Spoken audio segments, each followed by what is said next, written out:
This week on Executive Discourse. It took me 9 years, 4 months. But they put the place before I can get the license. Because they were obstacle.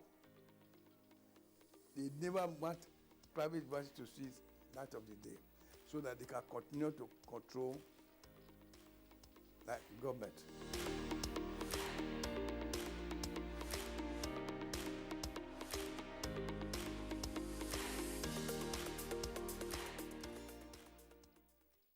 I never get this kind of thing, or I hear it.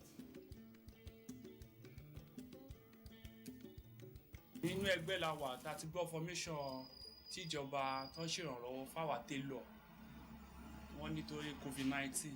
Wọ́n ní kí n korúkọ àtàkáǹtì tí mò ń lò, so mo kọ sílẹ̀, mo mọ́kàn kúrò, mo rò pé ó lè jẹ́rọ́ ni nǹkan tá wá ṣe. Ju bí ọ̀sẹ̀ bíi mẹ́ta ẹ̀ lọ tí wọ́n gba àkáǹtì nọ́mbà wa tí wọ́n béèrè ọ̀rọ̀ lọ́wọ́ wa yẹn ni wọ́n sẹ́ndì owó sínú àkáǹtì mi. Ọjọ́ yẹn náà ni mo fi owó kún tí mo dẹ̀ lọ ra fóònù. So láti ìgbà yẹn mi ò ní ìṣòro pẹ̀lú àwọn kọ́sítọ́mà mi mọ́. Kò sẹ́ tó máa gba 30,000 ẹ̀ tẹ́ wàá fẹ́ materials. Pátápátá tẹ́ ẹ̀ máa ṣiṣẹ́ family àjẹun ìyàwó àtọmọ máa jẹun wọ́n appreciate. Mo dúpẹ́ lọ́wọ́ federal government fún nǹkan tó ń ṣe.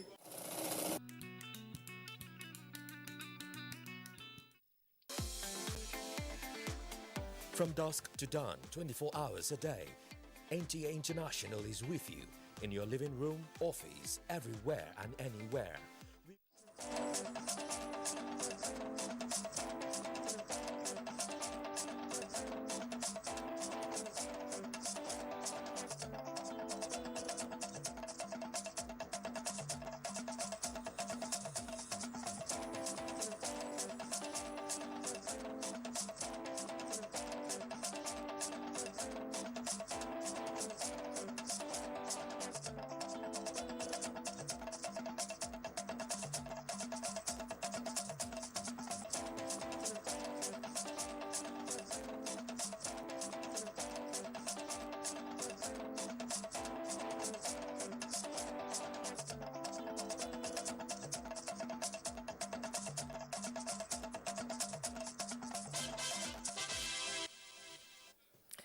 Hello and welcome to Nationwide on the network service of the NTA. We're glad to have you join us once again.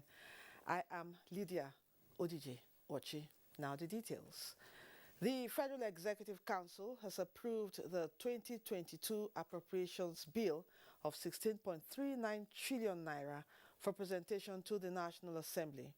Also approved are the changes made on the 2022 to 2024 medium-term expenditure framework to formally accommodate provisions of the Petroleum Industry Act. The Minister of Finance, Budget and National Planning, Zainab Ahmed, announced this while briefing journalists after the Council's meeting.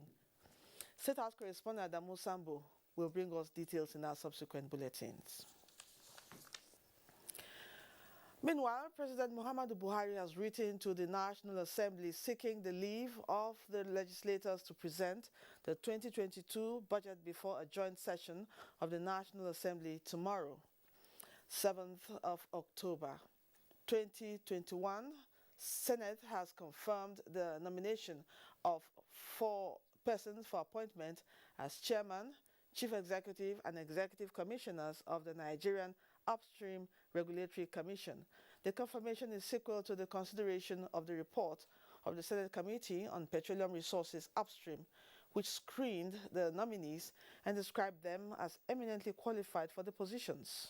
Engineer Benga Komolafe as Chief Executive Officer.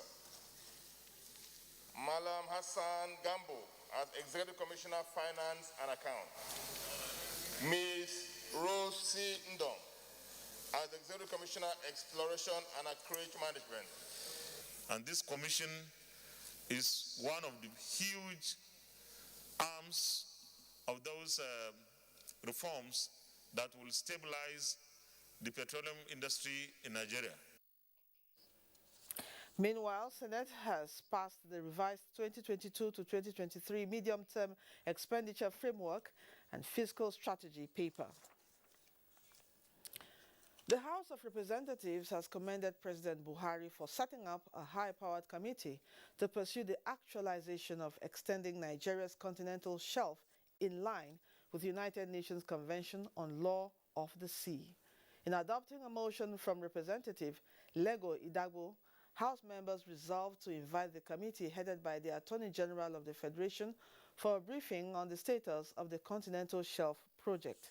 The federal government had in 2009 submitted a proposal to the United Nations Commission on Limits of the Continental Shelf to extend Nigeria's marine area beyond 200 nautical miles to enable exploitation and exploration rights to generate more revenue. Nigeria, in its 61 year of existence, has recorded developmental strides, though not without challenges that they are being addressed for more growth. This was standpoint of guests on NTA's Current Affairs program, Tuesday Live. Abubakar Usman Akwanga reports. Nigeria, counting its blessings after several decades of political liberation from the British colonial administration, is still surviving despite challenges to nationhood. The path of 60 years' journey has not been without thorns, but guests say the boom days are far greater than the doom experiences of the past and the present. I do not believe with the theory or those who are postulating the fact that the Nigerian creation was an accidental creation. It was a deliberate creation, even if it was spearheaded by the British, but the local Nigerian leaders of the various segments of the country at that material point in time were party to whatever discussion that took place. We have a litany of the good, the bad, and the ugly. But resilience is a big word that describes how we have managed to walk our way for 61 years. But it also makes me more confident about our economic and political future, that we could do this, neither or that storm. Despite all this, despite the hues and cry, Nigeria still remains one. And I think that is one thing that you cannot take away from the Federal Republic of Nigeria. And again, that one means that one needs to salute the leaders, the security agencies, and even Nigerians, because no matter what it is, through the dialogues, through the strives, through the fighting, through all that, we still remain one. And I think that is one thing you can't take away. The challenge of attaining nationhood is not far from the present Nigerian reality. These political thinkers say can be overcome with tolerance among one another and faith in the country. In Abuja, I am Abubakar Usman Akwanga, NTA News. An institutional training curriculum to enhance the teaching of relevant laws in law faculties of Nigerian universities and the Nigerian Law School is underway. At a stakeholders workshop on review and validation of draft handbook for integrating the Administration of Criminal Justice Act into the curriculum, the Attorney General of the Federation and Minister of Justice, who unveiled the handbook, called for strengthening of criminal justice sector policy to further support implementation and compliance. Judiciary correspondent Vera Chimuba has more. It was a convergence of Nigeria's finest law teachers, deans of faculties of law at the federal, state, and private universities in Nigeria and the law school. The stakeholders workshop, described as a new revolution, is meant to work out strategies for integrating the innovative provisions of Administration of Criminal Justice Act into the country's university curriculum. Actually, is targeting law teachers while giving them a resource material as to how they can integrate it, instead of they struggling to look for different laws, different case law. Starting from the University Law School, what they are trying to do is they are not going to teach lawyers, but aspirants from the University Nigerian Law School. And I'm sure this will have a great impact. Special Assistant to the President on Justice Reform, who represented the Attorney General of the Federation and Minister of Justice, unveiled the draft handbook. This is a very fantastic opportunity for students, for academics, and for even the judges also to understand these provisions from the perspectives of academics. Guidebook is intended to introduce the main provisions and the highlight contained in the Administration of Criminal Justice Act. The workshop, organized by the Nigerian Institute of Advanced Legal Studies and MacArthur Foundation, is the first in 6 decades. In Abuja, Viera Chumuba, NTA News. Our next report from Uyo says Governor Udom Emmanuel has sworn in Justice Ekaite Francesca Obot as the new Chief Judge of Akwa Ibom State. Susan Asuko reports that Justice Obot is the 8th Chief Judge of the state since its creation 34 years ago. Justice Ekaite Francesca Obot took the oath of allegiance and the oath of office.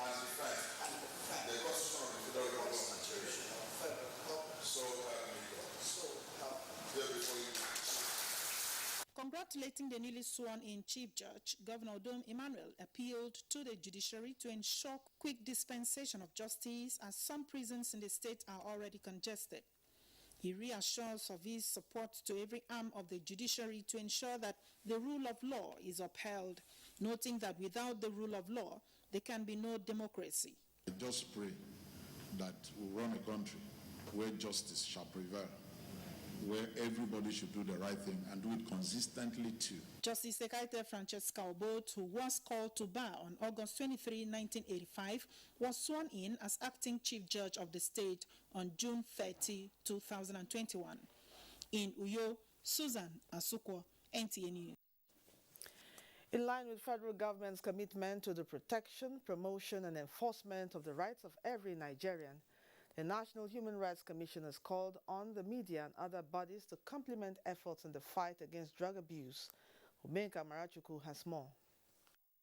Issues on human rights violation as well as drug abuse among youths for some time now being a source of concern to the government and relevant stakeholders.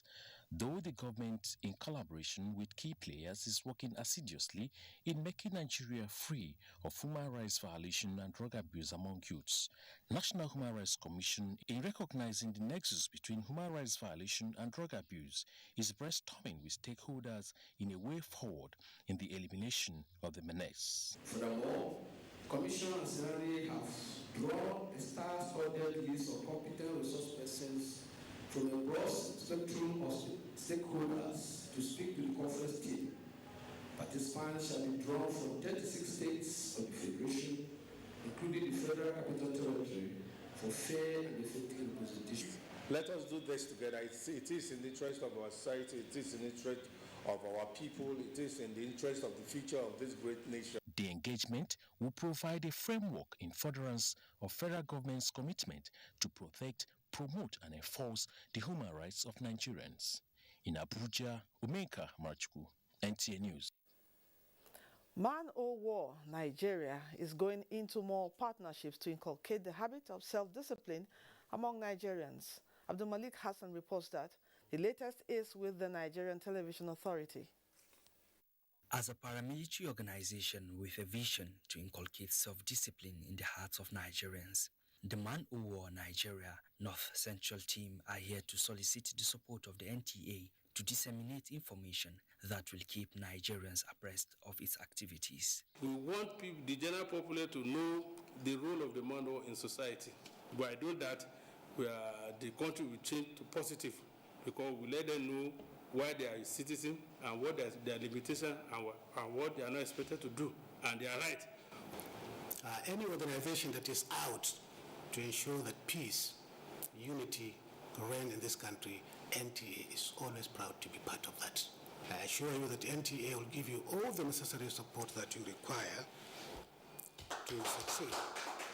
Hope is high and agreement is reached for success, and the visiting team recognizes the Director General of the NTA, Yakubu Ibn Muhammad, for his outstanding contributions towards journalism and humanitarian services. Abdul Malik Hassan, NTA News.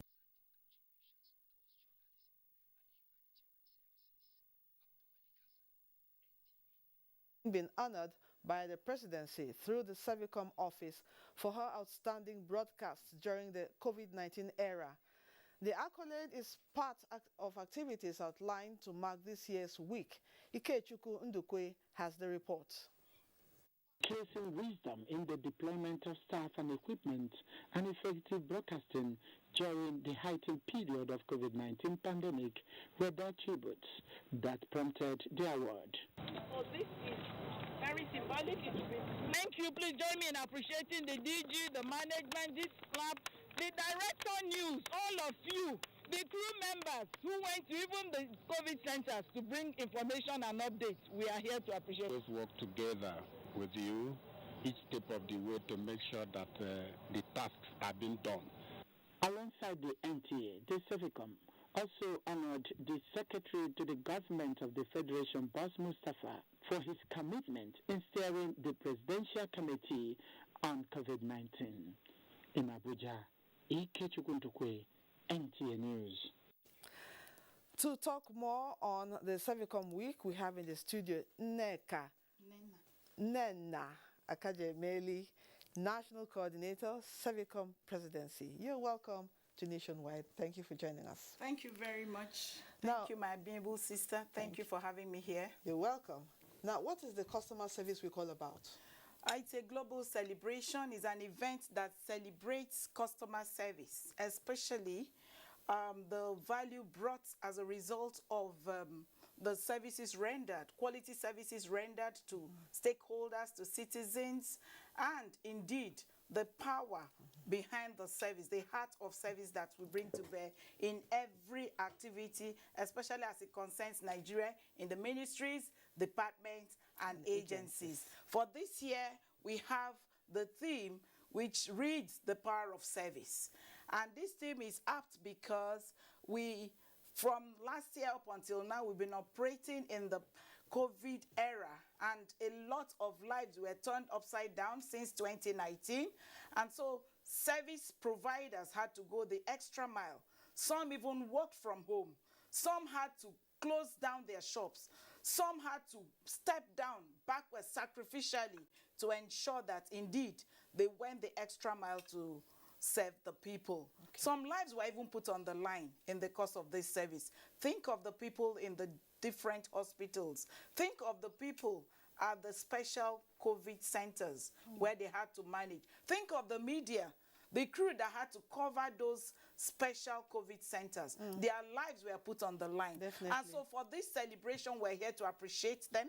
We're here to say thank you. On behalf of Mr. President, on behalf of the SGF who supervises the Service Delivery Office, the Cevicom office, we're here to appreciate them, to encourage them, to let them know that indeed government truly appreciates all their sacrificial services rendered to citizens. Thank you very much. Now, how have the public agencies been faring in imbibing Cevicom's mandate in ensuring quality service delivery?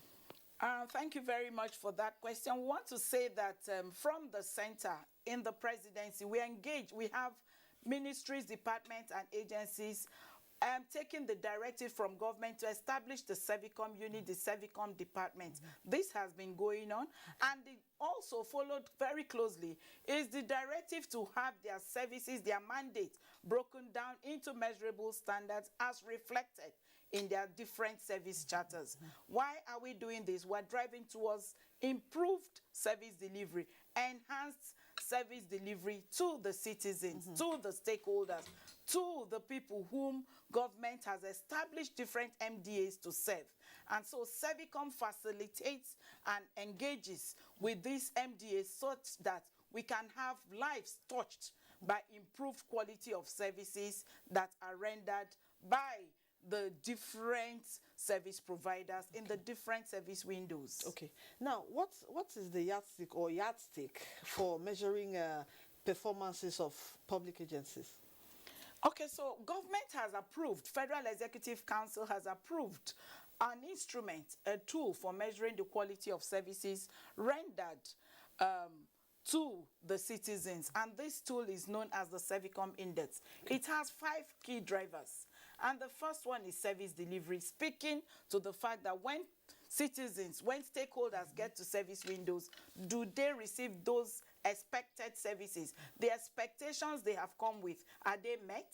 And so when they are met, we describe that as delightful and satisfactory services. When they are not met, we describe that as service failure. The second driver is information, letting out a lot of information to guide and direct service takers to take quality services. We also have timeliness. And so when services are rendered in a very timely manner, then people are delighted. For instance, lives are saved. In the case of emergency, people who are sick in the hospital, you can imagine what quality and timely services can do to save life in the course of service delivery. We also have professionalism. And so that's packaging your service in such a way that you deliver it for the service taker to have value for money. And so the money paid, do you have value for it? That money with which they come to you to take service. Remember, the service providers in ministries, departments, and agencies are running government businesses. And so people expect that their lives will be touched by quality services that they receive. The last is staff attitude.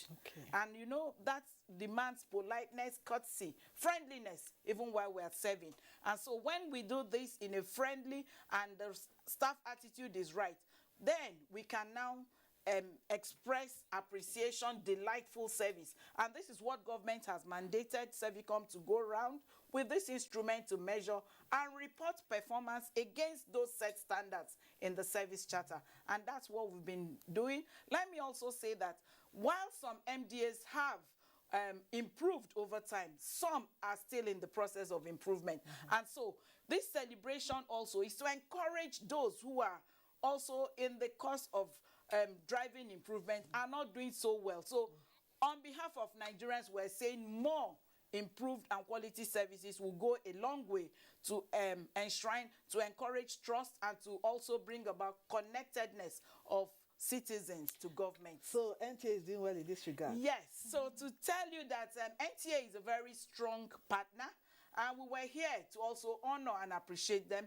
The crew members, I specifically said that for those who go to cover those centers during, they were putting their lives on the line, those sacrificial services. NTA let out a lot of messages, a lot of playlets, a lot of guidelines that helped to guide people to survive and navigate through the pandemic era. Here is also thanking the management, the Director General, and the executive team of NTA for all the great value they have added to the process of service delivery, even through the media. Thank you very much. Foot soldiers. And on the foot soldiers, I want to appreciate the Servicom team in NTA. They enable us engage, they connect us, and they help us to work amicably with NTA to render seamless and enhanced citizen-centered service to all Nigerians. Let me thank the management of NTA for this opportunity and even for being there for us. The message to us Nigerians is a show of appreciation on behalf of Mr. President, who has assigned Servicom to carry out this task, on behalf of the SGF, Secretary to the Government of the Federation, that supervises the Servicom office. He has been playing his fatherly role. I want to also appreciate him in a very special way for chairing the committee on COVID. He did great jobs. Definitely. Indeed, sacrificial services. Today is a day to appreciate him. Today is a day to say huge thank you for him and his team, for guiding us, for helping us navigate safely through the tough times of the pandemic era. We are not there yet, but we are saying with this appreciation, we are also giving fuel to the heart of service, so that from now to the next celebration, we are hoping that Nigerians can enjoy enhanced and improved service delivery at all ministries, departments, and agencies. Thank you very much. Thank you so much for coming on Nationwide. Really appreciate your coming and sharing your thoughts. Thank you. And also commending us. Thank you very much. We've been talking to Nena Akajemeli, National Coordinator, Servicom. Thank you for coming. Thank you. Moving on now. A truck loaded with sand early hours of the day ran into a moving cargo train along the narrow gauge rail track in Kano Metropolis. This incident, which forced one of its wagons to derail, caused traffic obstructions along the busy Ahmadu Bello Way, Kano. Aminu Umar reports that no casualty was recorded. The accident occurred early this morning when a tipper loaded with sand ran into the passing cargo train that was just arriving Kano from Inguru in Yobe State. A wagon of the train derailed, forcing it to stop at an intersection causing blockade on both lanes of Ahmad Bello Way. Although no eyewitnesses claimed witnessing the accident, early callers that were alarmed by a loud bang while indoors said they came out to see the driver of the truck stable, both with minor bruises in the face. The driver was okay. I only saw blood in his face. When the train approaches, we used to stop drivers, but they sometimes refuse to stop to the extent that some insult us. We are advising the railway to please be inspecting the tracks. Some observers who frown at the recklessness of drivers, especially along railway crossings, also lamented over the absence of the customary rail crossing signs now that the trains are back on their tracks. As at press time, personnel of the Nigerian Railway Corporation and security agencies are working towards re-rolling the train to its track and restoring traffic normalcy. In Kano, Aminu Umar, NTA News. You're watching NTA Nationwide. We take you now to our Lagos studio for more reports. Ruth is our guide. Hello, Ruth.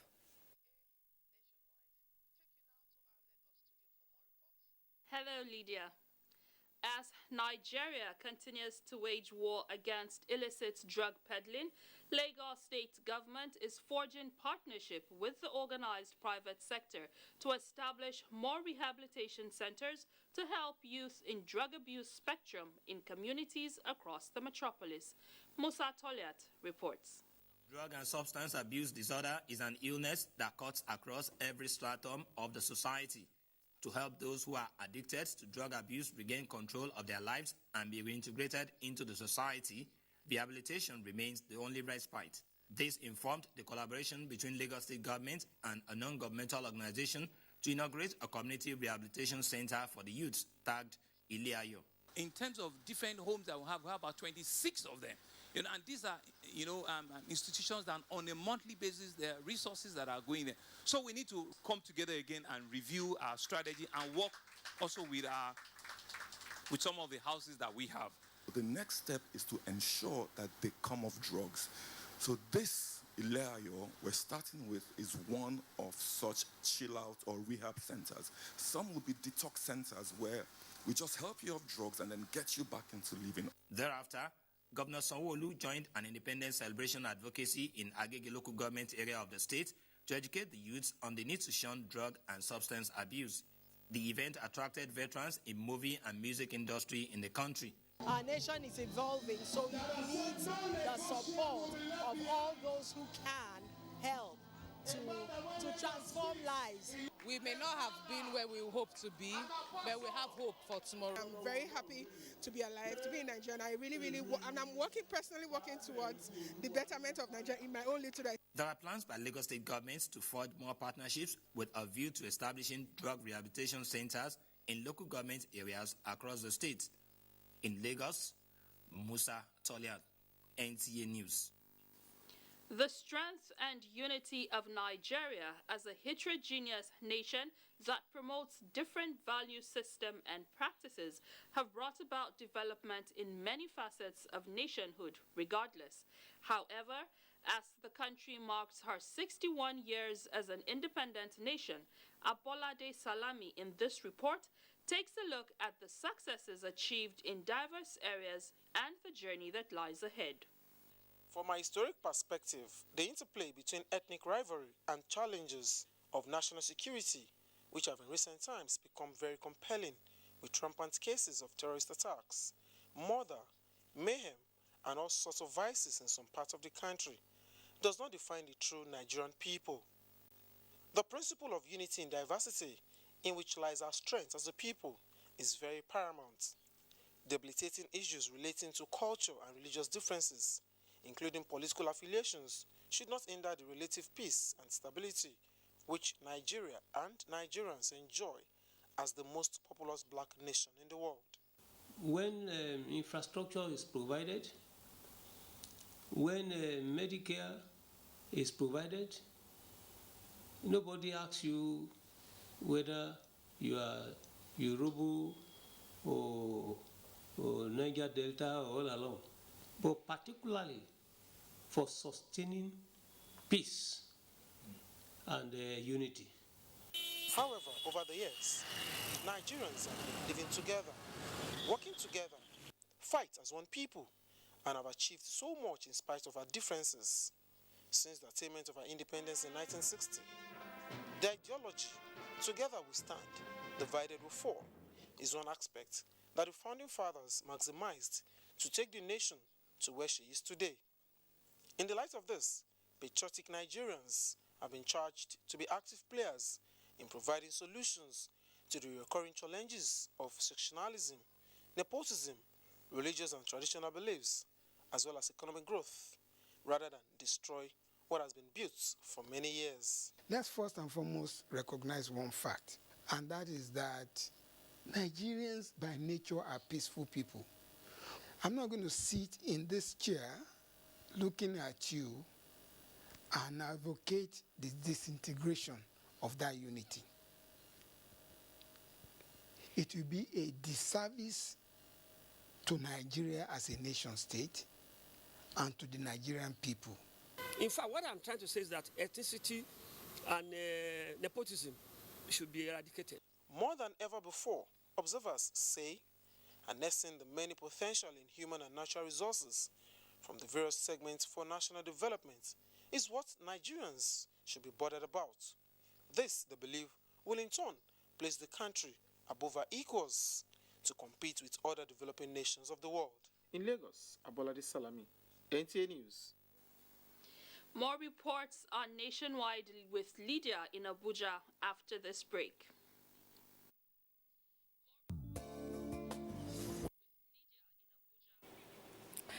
Thank you, Ruth. Governor of Bayelsa State, Senator Doye Diri, has ordered jail delivery of 9 inmates of the correctional center at Okaka, Yenagoa. Some of those freed had been in detention without trial for years. Fred Owefie reports. Expressing regret over the number of inmates in the center, Governor Diri advised the freed inmates to change their ways and approach to life and become responsible members of the society. You are here does not also presuppose that you are the worst people on earth. No. Do you want to continue in what you were doing that brought you to Okaka? No. As you change. Chief Judge of Bayelsa State, Getabiri, was grateful for the governor's visit and was optimistic that the gesture will help decongest the center. A congested prison is not good at all for the state, not to talk of for the inmates.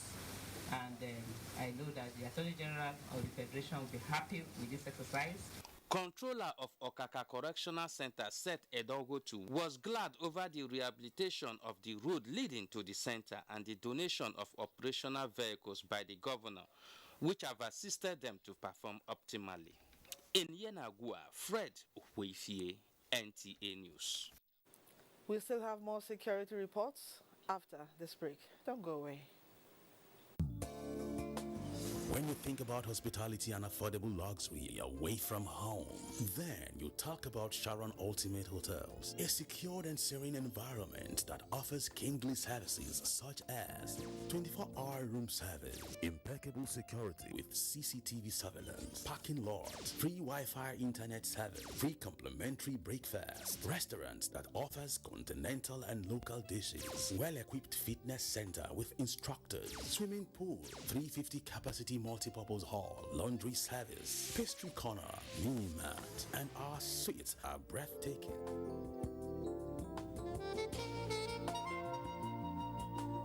For reservation, locate us at plot 1710, Tafawa Balewa Way, Area 3, Garikia, Abuja.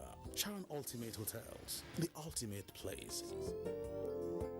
The federal government has commenced second phase of COVID-19 vaccination. If you are 18 years and above and unvaccinated, register at www.nphcda.vaccination.gov.ng. Visit the nearest vaccination site to receive AstraZeneca or Moderna COVID-19 vaccine as first dose. If you received your first dose of AstraZeneca vaccine before 8th July, get your second dose now. All COVID-19 vaccines are free and certified safe. At the vaccination site, you can check blood pressure and know your diabetes risk status. Children aged 0 to 23 months will receive childhood vaccines and screened for malnutrition. After vaccination, continue to adhere to COVID-19 prevention protocols. For more information, visit www.nphcda.gov.ng or call 0700-220-1122. This message is from the National Primary Healthcare Development Agency. Iheanacho near post and scores. The Super Eagles of Nigeria will look to continue their excellent start to the World Cup qualifiers when they take on Leythove of Central African Republic. Will Leythove pull off a shock on the home soil of the Super Eagles? It's Nigeria versus Central African Republic at the Tesla Balogun Stadium in Lagos, Nigeria on the 7th of October, showing on the network service of the NTA and AIT from 4:30 p.m. with live radio broadcast on Cool FM, Wazobia FM and Nigeria Info. You can also join online at sporty.com and NPFL TV. The FIFA World Cup qualifiers are proudly brought to you by BetNiger and supported by MTN, Coca-Cola and Dettol, proud sponsors of the Super Eagles.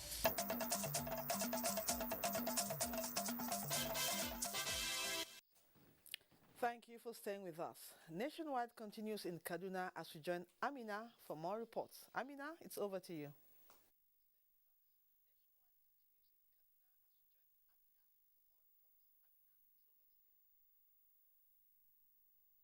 Thank you, Lydia. Welcome to Kaduna. Few days after reopening of schools, Kaduna State Government begins the second phase of the National Homegrown School Feeding Program introduced by the federal government to provide free feeding for children while in school. Mohammed Umar Ajingi reports that the program targets over 700,000 pupils. This is Cow Model Primary School, Kaduna. During the flag of the second phase of the program, the pupils will be treated to a variety of meals daily. I also joined in this meal. I am happy. We are happy. The National Homegrown School Feeding Program, designed to improve the nutritional status of these pupils and increase school enrollment, is targeting pupils from primary 1 to 3 across the 23 local government areas of Kaduna State. Schools in Kaduna were closed in March 2020. The closure automatically put a halt to the program. In spite of the disruptions to the education of our children, we are happy that the school feeding program has now resumed across the state. More than 7,000 cooks have been engaged to provide meals for these pupils in over 3,400 schools across Kaduna.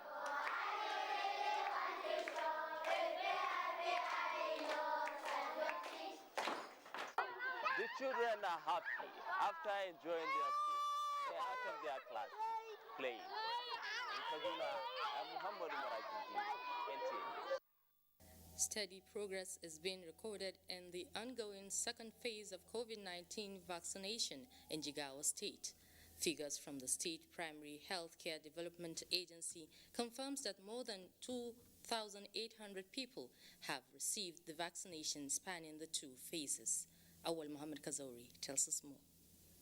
Access to safe and effective vaccines is critical to ending COVID-19 pandemic, so it is highly encouraging to see so many vaccines proven and going into development. Jigawa State had earlier received 90,000 doses of AstraZeneca vaccine for the first round and 84,000 doses of Moderna vaccine for the second round of the immunization. The Executive Secretary, Jigawa State Primary Healthcare Development Agency, Dr. Kabiri Ibrahim, says the vaccination is going on smoothly. The total number of people that have collected the second dose is somewhere about 2007, 2008. We just started about a week ago, the second dose. So we are still going around tracking people because the day someone is going to mature as the first week, that which is qualified for second dose really vary from person to person. Dr. Kabiru Ibrahim explained that those that receive the first dose are contacted via text messages as a reminder when they are due for the second dose of the vaccine. He said the only challenge is for pilgrims of 2021 Hajj and co-members who received their first dose and did not show up for the second dose. In most places visited, the teams were on ground to immunize people for the second dose. Awal Muhammad Kazaure, NTA News. And that's it from here. It's back to Lydia in Abuja. Thanks, Amina. 34 suspects, including kidnappers and car snatchers, are in police net. Francis Form reports that the suspects who were arrested by operatives of the Special Tactical Squad have devised another method of kidnapping. Kidnappers trying their best to beat technology and the intelligence of an average human, but not that of the security personnel. This 25-year-old suspect operating with multiple kidnap gangs within Kano, Katsina, Jigawa, Kaduna and Zamfara states confessed he made 145,000 naira in 3 operations, deploying unimaginable techniques. He said he used to go to the park and enter vehicle with the victim or with the other passengers that they want to kidnap. Another gang of 11 disguised as military personnel have carried out multiple kidnappings using Abuja and Kaduna axis as area of operation. He said in Gwagwalada area they operated 2 times. In Kachia they operated 2 times. While these previous gangs are inter- and intrastate criminals, this gang is of international coverage. They snatch cars in the northwest and trade them off in Niger, Chad and Cameroon using car jams. As soon as they're able to turn on these jammers, they effectively block all forms of cellular transmission, wireless transmission, including satellite phones transmission.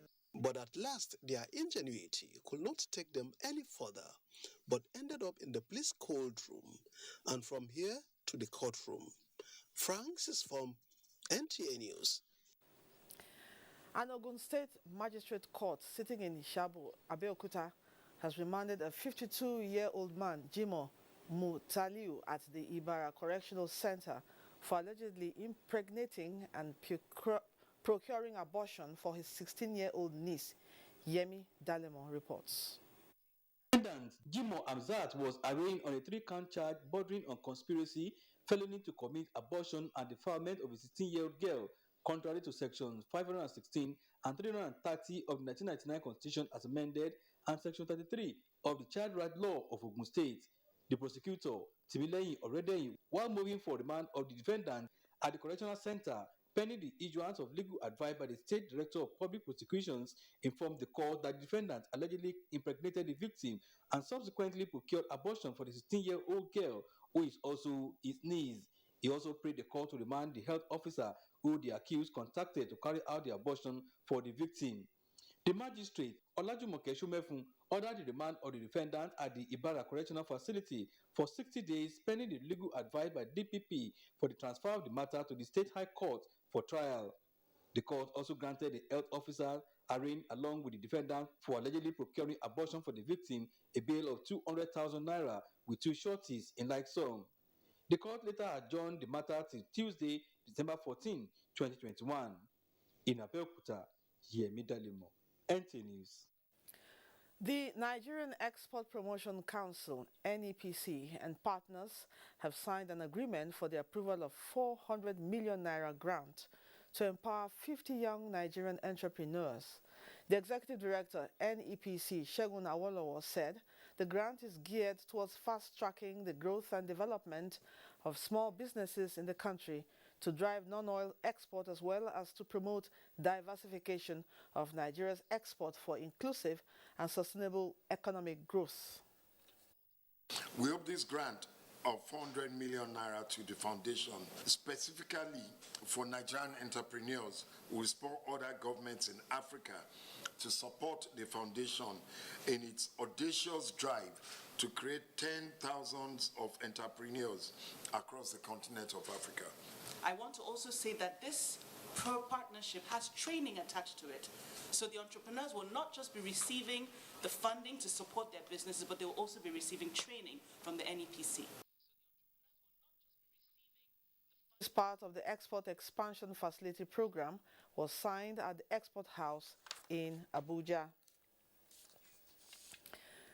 The Small and Medium Enterprises Development Agency of Nigeria, SMEDAN, has signed the 2021 Memorandum of Understanding with 6 deposit money banks to disburse 50,000 naira grants to more than 20 beneficiaries of the conditional grant scheme in 12 states of the Federation.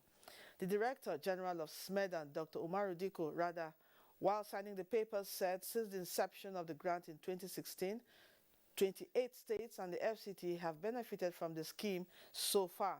He noted that by 2022, the entire 36 states must have been reached with a minimum of 90 to 100 beneficiaries across the 774 local government areas. The Director General said the purpose of the scheme is to formalize micro-businesses by registering them free with the Corporate Affairs Commission by providing business development services to MSMEs while monitoring their progression.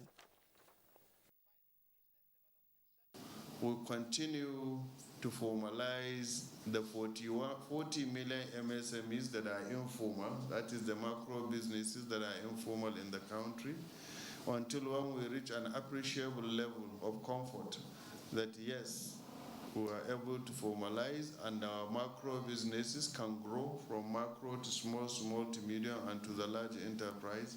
This project, this program is what a lot of us entrepreneurs have been aching to be a part of. And I thank SMEDAN for this vision. Next on Nationwide is Benin, and Ogochukwuka is standing by with reports making rounds in that zone. Hello, Ogochukwuka.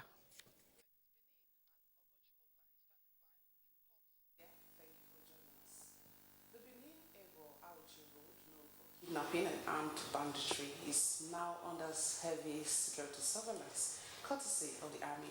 It is exercise still water designed to curtail the menace of insecurity in that axis. Goodluck and I reports that medical and sanitation outreach will be carried out in some select communities during the exercise to last till the 23rd of December this year.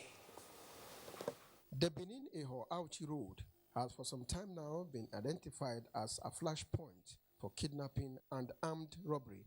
Both motorists and inhabitants in the surrounding communities constantly live in apprehension, thereby retarding socio-economic activities. Now the federal government says enough is enough. Nigerian Army is out to calm the troubled waters and has made Eho the headquarters of the operation. The advice to the bandits by the Commander 4 Brigade, General Sani Abdullahi, is for them to relocate. It is also tailored towards enhancing the protection of lives and properties as well as building confidence amongst the citizens in Edo State during the ember months leading to the Yuletide season. The state government appreciates the timely intervention of the army and wants the citizens to support the initiative. They have been doing everything within their power to make sure that our state is safe and we can sleep with our eyes closed. This exercise today is one of those statements, bold statements that they have made.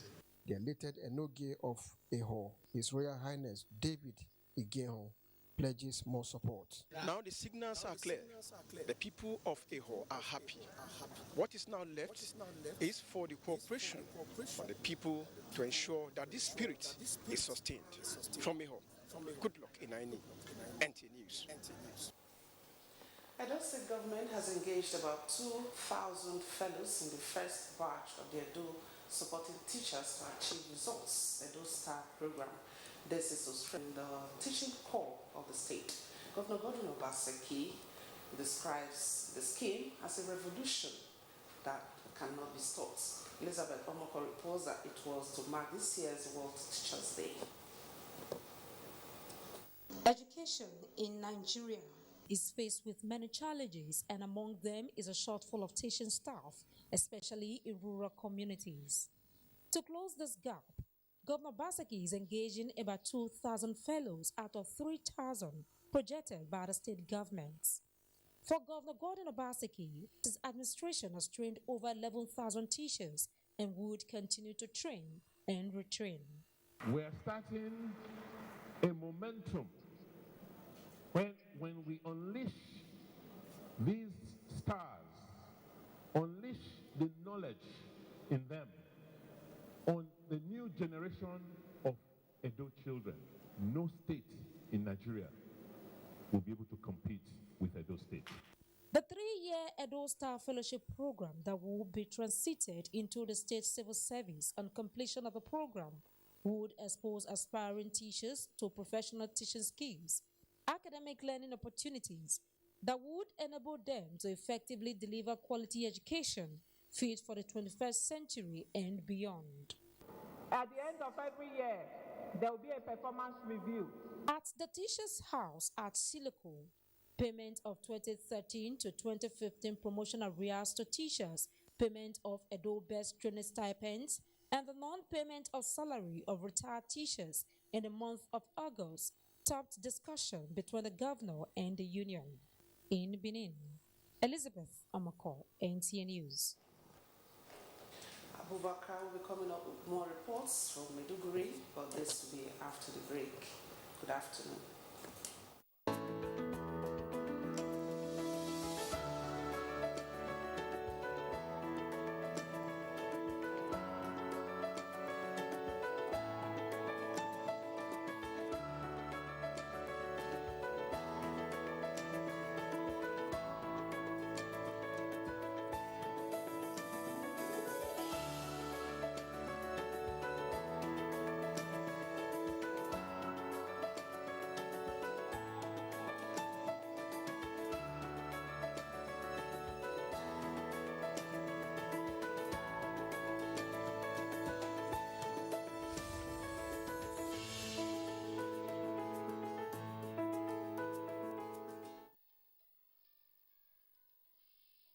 The broadcast media ecosystem is dynamic and requires continuous training for practitioners to perform optimally.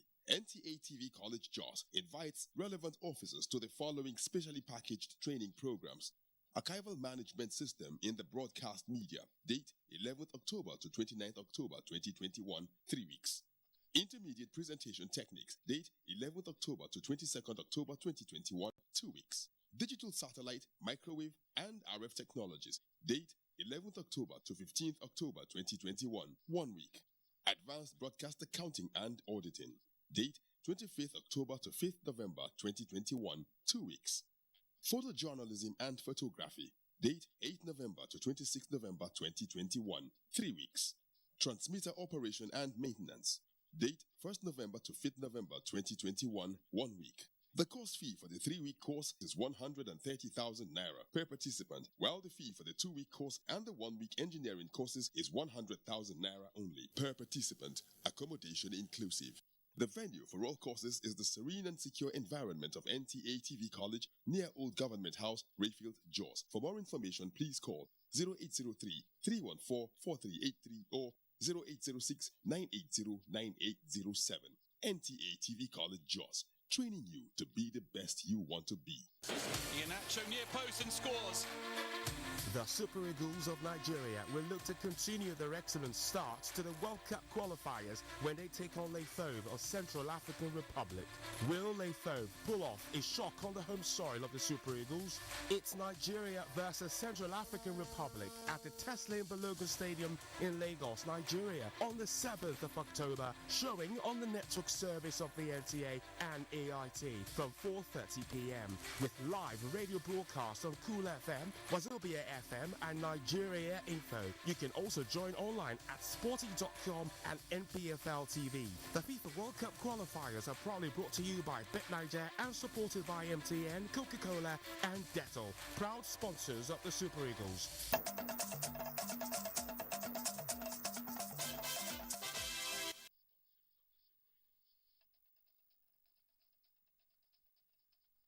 Staying with us on Nationwide up to this moment, and this is NTA Maiduguri Zonal Network Center. European Union and its partners, in collaboration with Borno State government, have celebrated successes of various EU-funded projects across 13 local government areas of the state that include rebuilding, resilience, and livelihood supports for financial independence, among other projects. Jadwa John Jesney completes the story.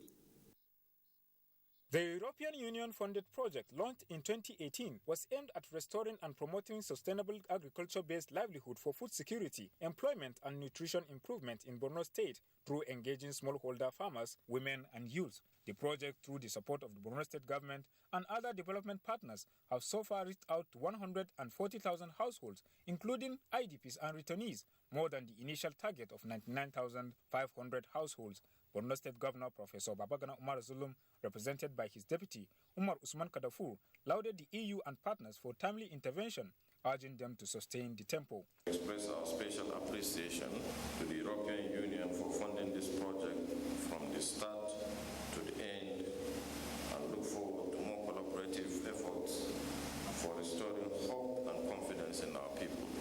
EU Head of Cooperation Cecil Tansen Pelza, FAO Country Representative Fred Cafero, the UN Women and World Food Programme representative highlighted the need to support the Borno State government, IDPs and returnees in host communities, especially through livelihood interventions, assuring of more support in that regard. Borno State Commissioner for Agriculture and Natural Resources, Engineer Bukar Talba, and other speakers commended EU and partners for complementing efforts of the Borno State government in building resilience of conflict-affected communities in the state. Maiduguri, Jadwa, John Jesini, NTA News. Borno State government says all supports and interventions from development partners must meet the yearnings and aspirations of the people. Borno State Governor Professor Babagana Umar Zulum stated this at the official handing over of a maternity clinic in Goza town constructed by International Rescue Committee, IRC. Here again is Jadwa John Jesney with the rest of the story. It could be recalled that the International Rescue Committee, IRC, had earlier presented 4 ambulances to the Borno State government as part of implementation of the European Union's Response, Recovery and Resilience in Borno State grant. This time, the IRC handed over a maternity clinic with pharmacy, laboratory and several wards in Goza town. The representative of the Borno State Governor, Special Advisor on RRR, Abdurrahman Abdul Karim, appreciated the EU and IRC for extending their interventions to the grassroots and called on other donor agencies to emulate them. Country Director of IRC, Babatunde Ojayi, revealed that the EU grant has ended, adding that efforts are being put in place to provide more facilities to ensure safe delivery of pregnant women and survival of newborn babies, to further consolidate on their earlier established efforts of rehabilitation of several PHCs, installation of solar power and waste management systems across the state. We're hopeful that the government will fulfill part of the cooperation to make sure that this is maintained and fully equipped, so that it can continue to provide the services that we want it to provide to the community and the people. Executive Secretary, Borno State Agency for Sustainable Development Goals and Humanitarian Response, Bunu Mongonu, said the agency will continue to ensure that all humanitarian interventions tally with the 25 years development plan of the present administration. Chairman, Goza Local Government Professor Bulama Bukar appreciated the donors for the provision of maternity clinic and ambulance, assuring to maintain it. In Jesini, NTA News.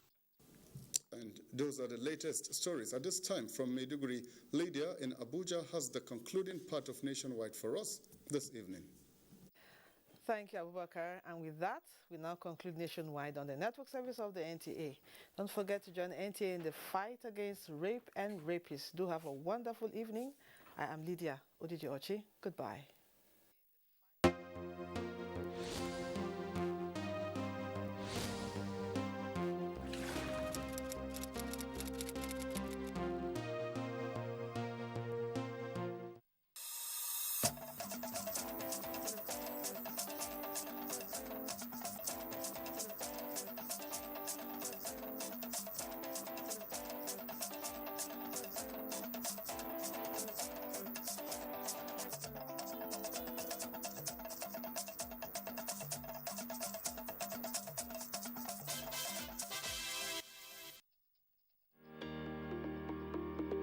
This week on Executive Discourse, It took me 9 years, 4 months.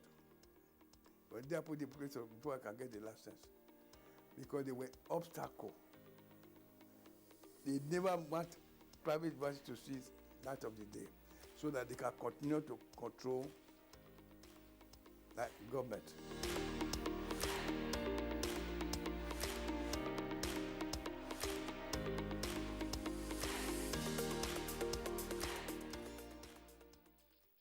I never get this kind of thing, or I hear it. Somebody called me that there is a form that people are filling. I should go and fill. Then I went there, she gave me one, I filled the form. We are 3 in number, they working together.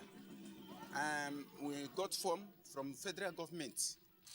After 2 weeks, I received a lot of 30,000 naira from federal government. I used the 30,000 naira to buy so many things like equipment. The money really helped me. The next week, I went to market. I increased my business. I thank my president who got touched to give us this such amount. I say, may God bless him. I really thank the government, the federal government, more especially President Muhammad Buhari, because he is the one that signed the money. I am very, very grateful for them.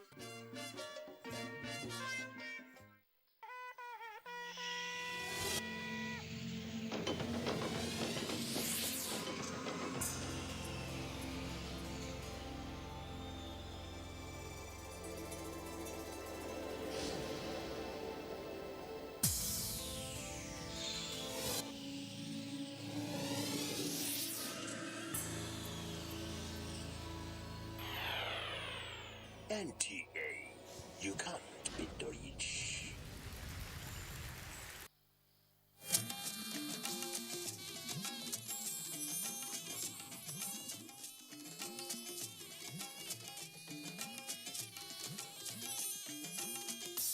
This is the network service of the NTA.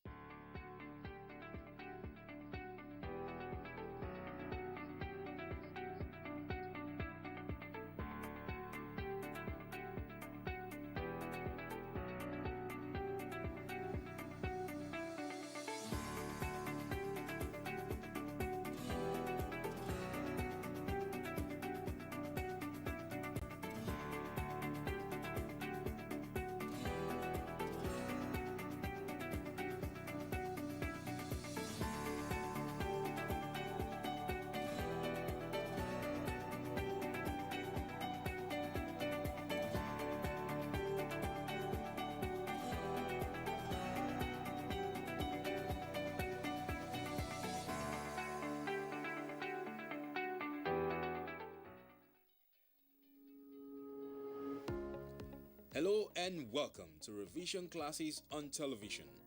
Today we will be having a session in English language.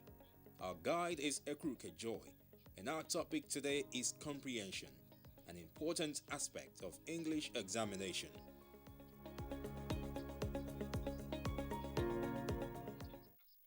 Comprehension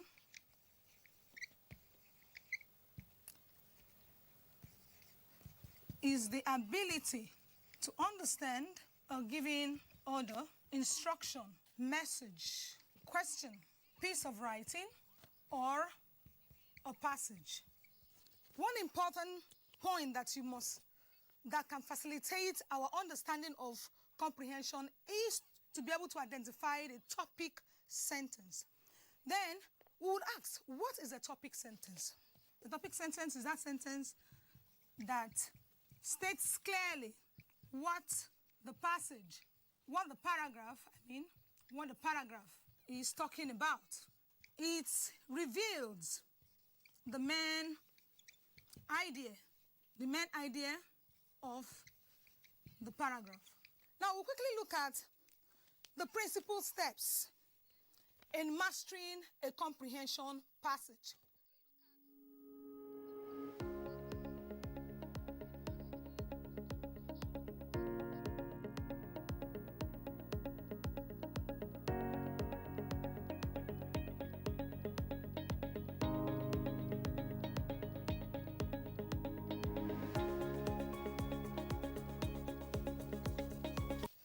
A question might demand you to Give answer to questions as why, who, where, what, which, or when. You need to take note of what the question demands of you. This will enable you to be able to give appropriate answer to the question. Then number 2.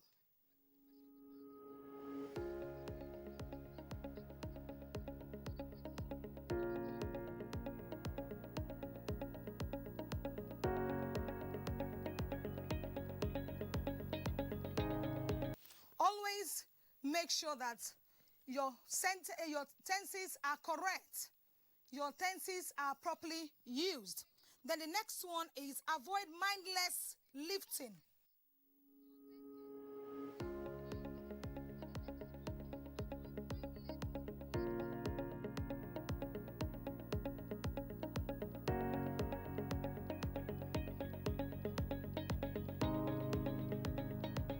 Make sure you put your answers in your own words, though you are at liberty to use those important words, but make sure you do not lift verbatim. You use your words to, put down your answers. That will go a long way to help you.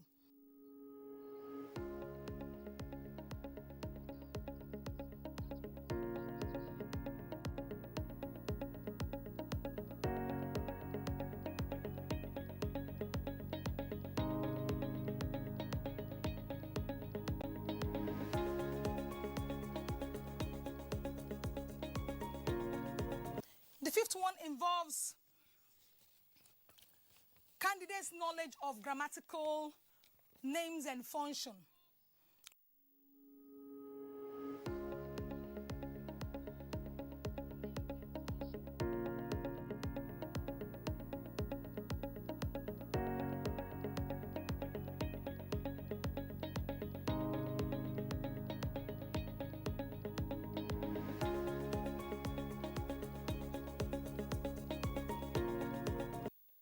Taking 2 examples, and we'll see how we're going to deal with this intensively, because with these examples, I think your mind will be exposed to these grammatical names and functions. You'll be able to know the difference between adverbial and adjectival. Sometimes they may come together having the same constituents, but you'll be wondering, why is this one adverbial? Why is this one adjectival? Let us take an example. We have 2 sentences. One says, the boys in the hall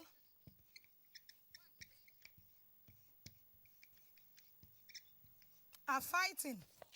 Then the phrase in the hall is underlined.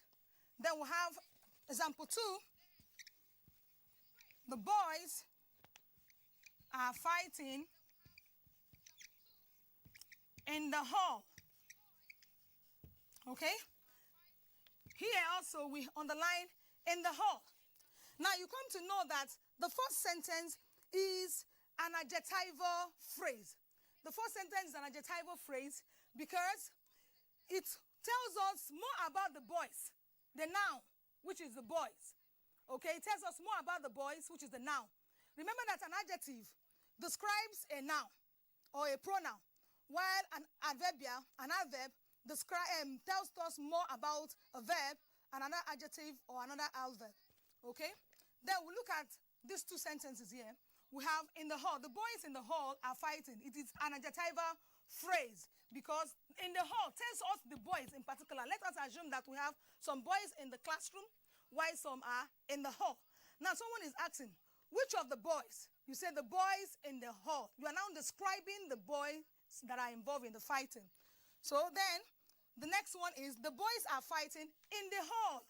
It's telling us the place. It's modifying the verb fighting. Here, modifying the verb fighting. You know that an adjective, an adverb tells us more about a verb. So this one modifies the verb fighting, and it is also telling us about the place where they are fighting. Telling us the place where they are fighting. It means that it is an adverbial phrase of time. Now, I quickly want to take us straight to the passage that we need to read for the day. From this passage, we'll come to know more about the types of questions that are asked under comprehension passage. We're taking this passage. We believe that the teacher would not be home that weekend. My father had strictly warned us not to go out at night, since recent happenings had shown that it was unsafe. However, the thought of these mouth-watering fruits in the teacher's compound made us spend many sleepless nights. We decided that fateful night to sneak out and get some delicious mangoes to feast on. Toward midnight, my two cousins and I crept stealthily out of the house, and the fresh air invigorated us. The moon shone with unusual brightness, and that enabled us to see our way clearly and the ripe mangoes as well. We soon reached the teacher's house, a stone's throw from ours. We climbed over the wall as nimbly as monkeys. Since I was skilled in climbing, my cousins asked me to go up the tree, which was laden with ripe mangoes. In no time, I reached the branch, which appeared to be most heavy with fruit.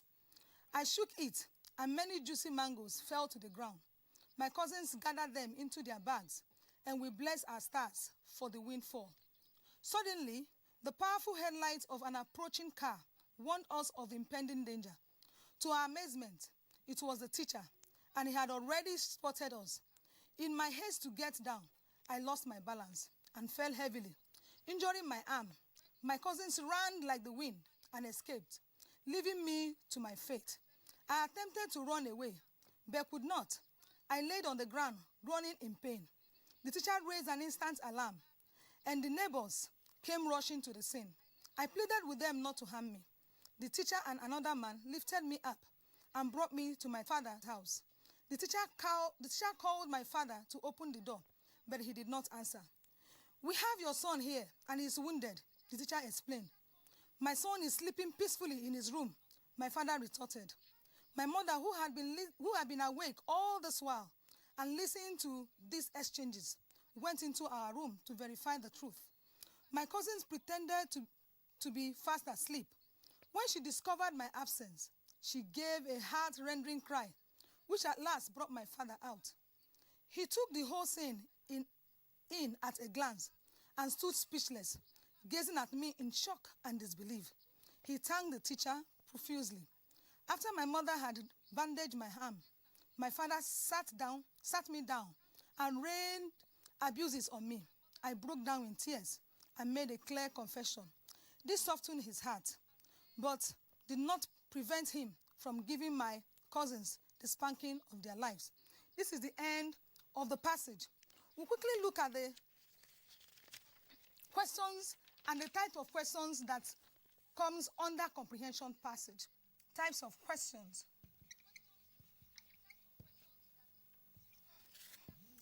We have the first one to be recalled question. Then the second one, we have it to be inferential question. The third one, we have question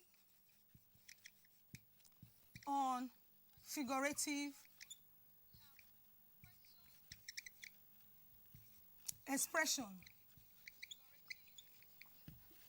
The fourth one, we have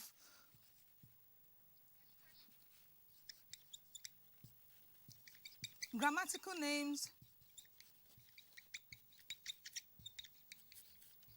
and functions.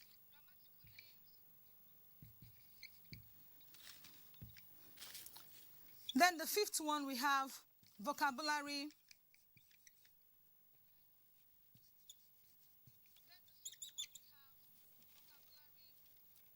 mastery.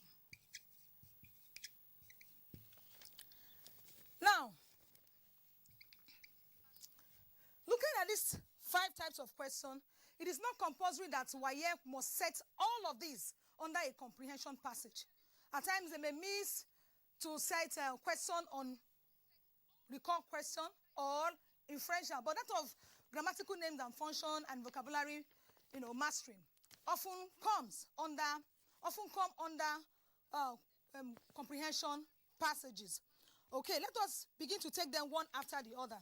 And in our last lesson, I focused more on question on recall, inferential question, question on figurative expression.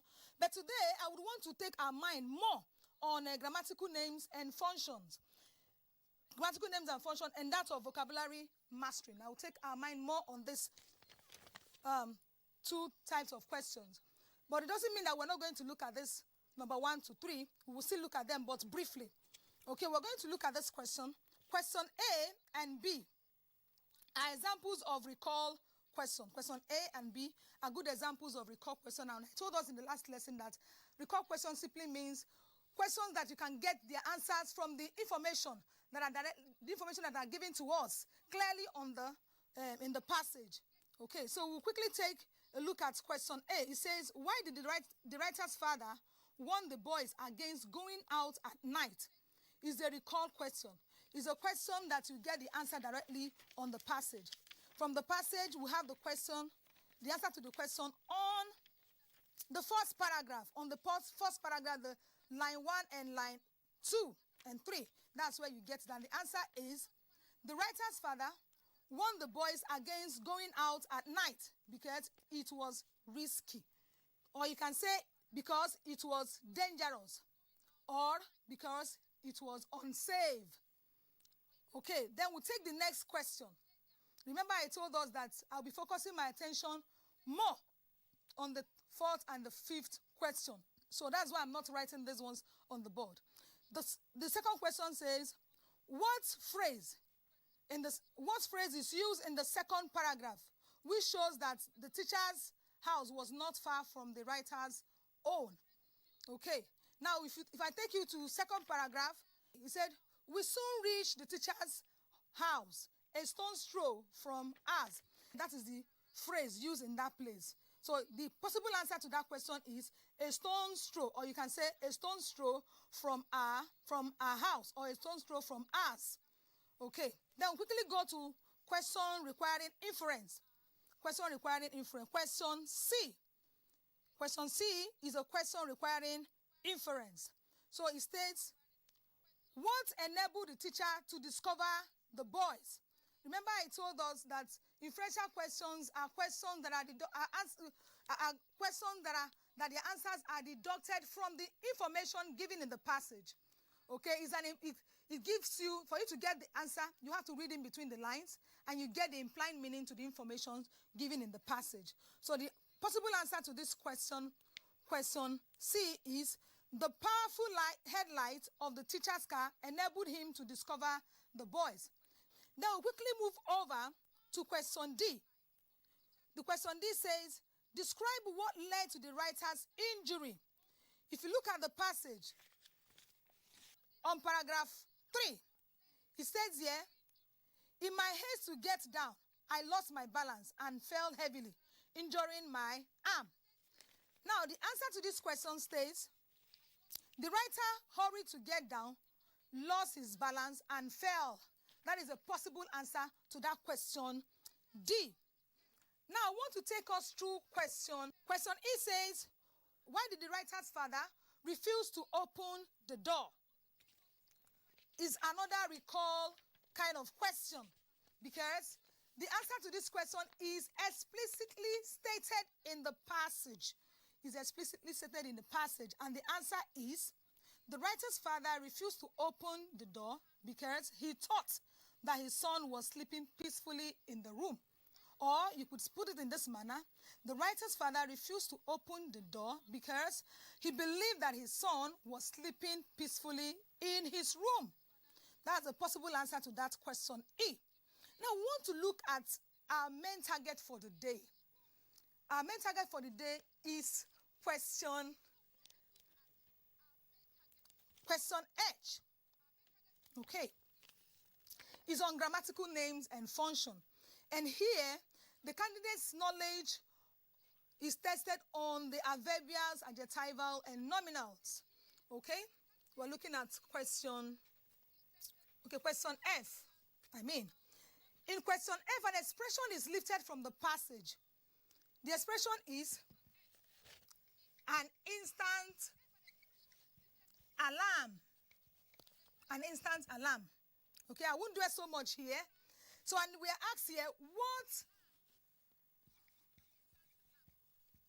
what is the grammatical name to the given expression as it is used in the passage? Here, the last time I told us that for you to get the answer to this question, you must take that expression back to the passage. You must take the expression back to the passage for you to be able to get accurate answer to this question. Okay, so the answer to this question is, it is a noun phrase. Then you should ask yourself, why is it a noun? Talk more of being a noun phrase. Why is it a noun phrase? Then the only way you could get this answer is to take that expression back to the passage. Take a look at the very sentence where this expression is lifted from. Okay? The teacher raised an instant alarm, and the neighbors came rushing to the scene. Okay? Now, if you look at that expression, you see that it's standing in the place of an object. And it is only a noun that can stand in the place of an object and also as a subject of a sentence. So here, it's standing in the place of an object in this place. And because this expression does not have a verb in it, that's what makes it a phrase. Remember that a phrase is a word, a group of words that does not have, a verb in it, while a clause has a verb in it. That is what differentiates a clause from a verb. Okay? So if you look at this, an instant alarm, there is no verb there. So that makes it a phrase. And because it's standing in the position of an object, that makes it a noun phrase. So what is the function? The next question is, what is the function? So for you to get this, you take it also back to the passage. We'll tell you what the function is. The function of that expression is that it is the object of the verb raised. The object of the verb raised. Remember, we said in the expression here that the teacher raised an instant alarm. That is the sentence. So you see that whatever object, whatever word is going to, be functioning as, is not contained in the expression. That is the more reason why you should take it back to the passage. Then, getting the full sentence, that's where you will see what it is functioning as. So here, the teacher raised an instant alarm. The expression an instant alarm functions as the object of the verb raised. Then I'll quickly take us down to another aspect of this question, which is very, very important to us. Question on vocabulary mastering. Very, very important. Very important. Here, before I start going into that, I would want to tell us the rules involved. Now, for you to get these words properly, placed or fixed, we call this part of the comprehension elimination and substitution method. Okay, you have to eliminate a word to get another word to replace it, and it involves synonyms. So you must get acquainted with your synonyms. Okay, have strong power with your vocabulary. Here we have a word lifted from the passage. We have recent. Recent here is an adjective. Okay? Then if you are going to replace this adjective, this word, in the passage, you must use another adjective. Not just another adjective, but the one, that can replace it, that can give us the same thing. You consider the collocation. You consider the situation and the contextual meaning. You don't just look at it in isolation, okay? You take the word and put it back to the passage where it's being lifted from. So we have current or latest. But make sure that you pick only one. You replace with only one. If you pick more than one, you will lose the mark. Okay, we'll go to the next one. The next one is delicious. Delicious is an adjective. You must replace it with another word, and I'm sure you know what delicious is. Food that is very tasty and sumptuous. Then we'll use a word that will replace it properly. You use sweet or tasty or luscious. Or you use mouth-watering. Okay, then we have the next one to be steadily. Steadily here is an adverb. Remember that most words that comes with ly, they are always under adverb. Okay, then you replace replace it with another adverb that means the same and that can also fit into the sentence where it is lifted from. So we're going to use secretly. We look at secretly is a good one. Then we look at quietly. Sorry. Then we look at unnoticed. We also look at covertly, okay? Any of these can serve as an option for this. Okay, then we have about 3 of them. We have number 4 to be approaching. Approaching here is a verb, so you must replace with a verb. Then we have the 5th one to be spotted. It's also a verb. You must replace with another verb that means the same thing, that can stand its place. Then we have the last one, the 6th one, verify. Verify in this passage is a verb. So you can replace verify with find out, confirm. Okay, and that of spotted, we can replace with recognize. Now we have come to the end of today's lesson.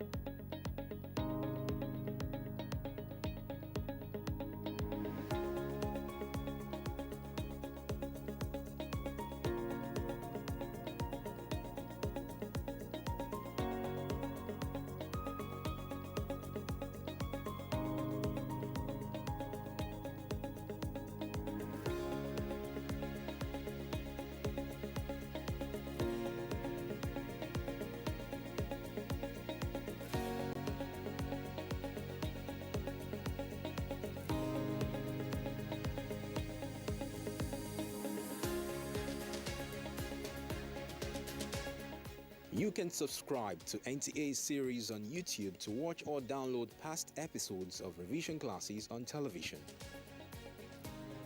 That's the much we can take on the program today. Do join us next time for another educating session.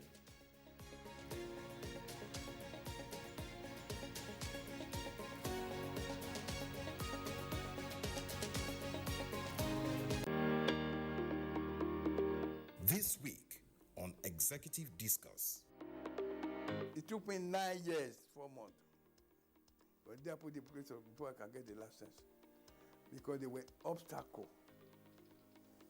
They never want private university to see light of the day, so that they can continue to control like government.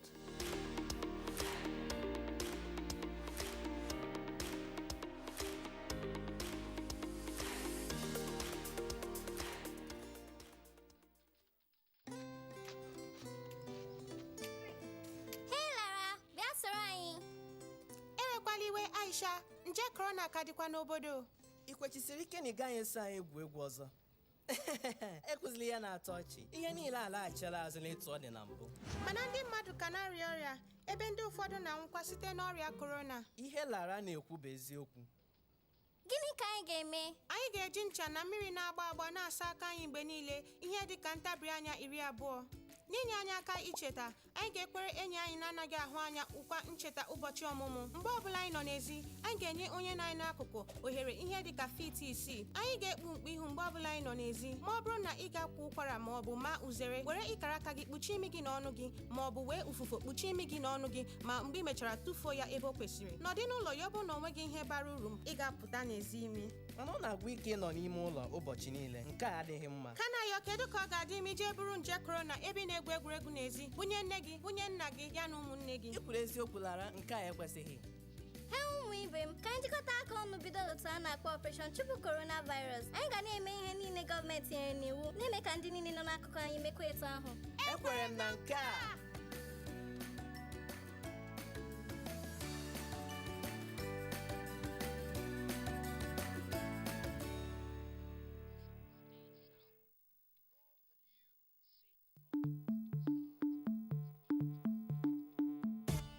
Hello, I am Rebecca Semlek. I'm a makeup artist and I also tie daily. Welcome to Do It Yourself. Today, I will show you how to tie your headgear. As you can see, I'm holding two different head scarf, and it's a form of a cap. So, in order to make this look fanciful for an event, you will first of all wear doubling. So you will first of all put the first one in. Then you put the second one on top of the first one. Leaving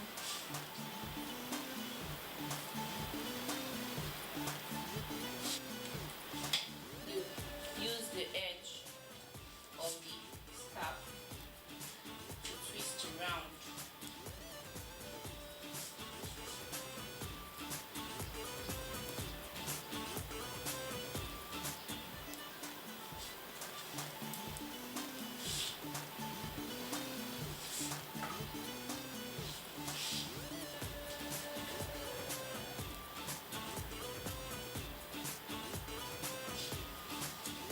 And then turn around.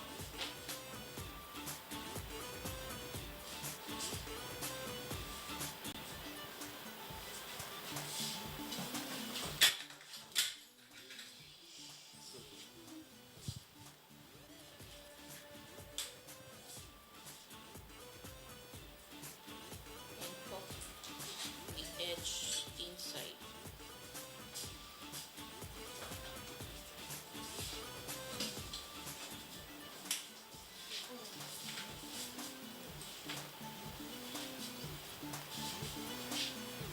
And this is your double roll haircut.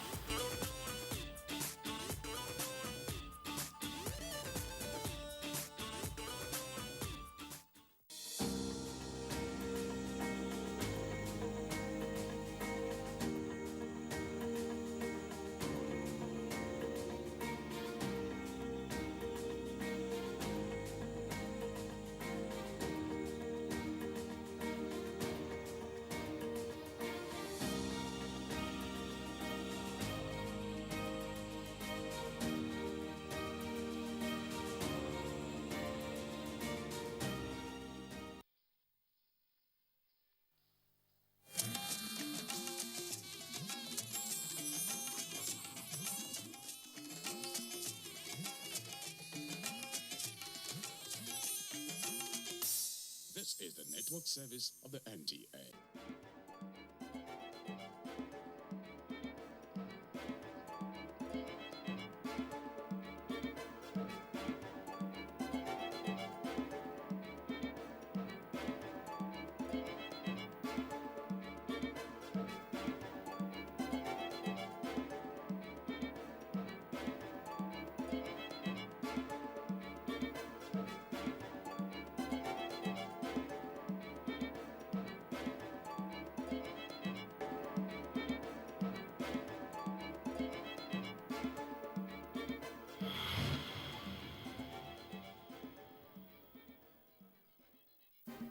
Its 61 years of nationhood, Nigeria has stood out as the giant of Africa and remains the economic powerhouse of the continent. 22 years of unbroken democracy from 1999. Policymakers have consistently worked out ways to keep the economy running on a path of unswerving growth. The 6 years of the Buhari administration has remained resilient in the face of unforeseen global challenges. It was a turbulent start that saw Nigeria enter a first recession in decades in 2016 after a global fall in crude oil prices and a second recession in 2020 induced by coronavirus pandemic.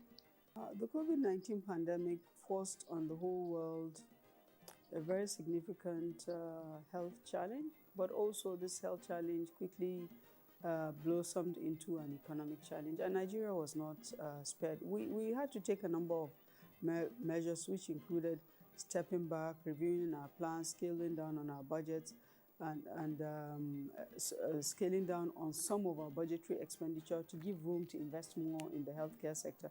Because we realized if the pandemic broke out to the levels we've seen in Europe, we will not be able to cope, and the impact of the economy will be so devastating, it will be difficult to come out of it. When the pandemic started, when it was declared a pandemic and everybody had to shut down, it created major problems. All the people that had planned to come and invest in Nigeria this year, everybody had to shelve their plans. You know very well that even our major foreign exchange earner, which is oil, was not selling. Nobody was buying oil. There were a couple of months, I think we had about 30 to 40 vessels full of oil on the high seas with nobody wanting to take them off our hands. So we had problems selling our oil, and so that put a major crisis on our hands in terms of our revenues. The outward journey was tough, but the fastest in history as Nigeria put in place the Economic Sustainability Plan (NESP). It was a decision of the Federal Executive Council, developed by the Economic Sustainability Committee. The NESP was funded using 500 billion naira from special federal government accounts, 1.1 trillion naira structured lending from the CBN, 334 billion naira external bilateral and multilateral funding, as well as 302.9 billion naira from other sources. It was designed to cater to local content and self-reliance, economic stimulation, job preservation and creation, and the preservation of poor and the vulnerable. We set about preparing an economic stimulus plan, the Economic Sustainability Plan. We finished it and quickly started implementing from July. We sourced funds and funded fully the economy. We borrowed more than we planned to borrow because of the impact of the COVID-19. And the essence for us was to reflate the economy so that there is more disposable income in the hands of people, creating economic activity. And that worked because even though we went into recession, like a lot of countries in the world, we very quickly, within one quarter, exited the recession. The world will not forget coronavirus in a hurry. It exposed the fragility of economies around the world, Nigeria inclusive, making the dearth in infrastructure more pronounced. In all sectors of it, there's been a lot of deficiencies.